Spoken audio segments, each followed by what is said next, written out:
আসসালামু আলাইকুম রহমতুল্লাহি ওয়া বারাকাতুহু।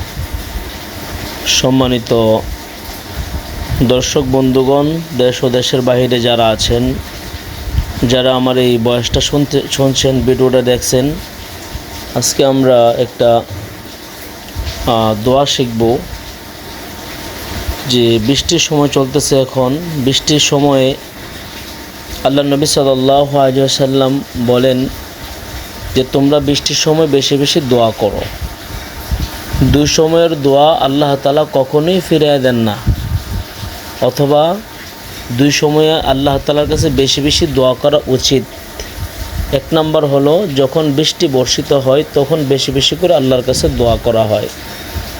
এই সময়ে দোয়া করলে আল্লাহ তাআলা কমই তার বান্দার দোয়া ফেরত দেন, অর্থাৎ অধিকাংশ সময় আল্লাহ তাআলা ওই বান্দার দোয়া কবুল করে নেন।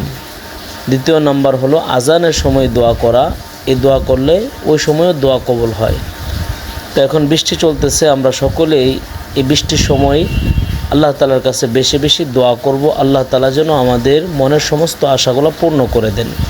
আল্লাহ নবী সাল্লাল্লাহু আলাইহি সাল্লাম আরেকটা দোয়া পড়তেন, আল্লাহুম্মা সাইয়্যিবান নাফিআন। এই দোয়া পড়তেন, হে আল্লাহ, যে বৃষ্টি দান করেছেন সেই বৃষ্টি আমাদের জন্য উপকারী বৃষ্টি বানান। অথবা ইয়া ওহাব দোয়াটি আমরা 21 বার পড়তে পারি। আল্লাহ তাআলা আমাদের সকলকে আমল করার তৌফিক দান করেন।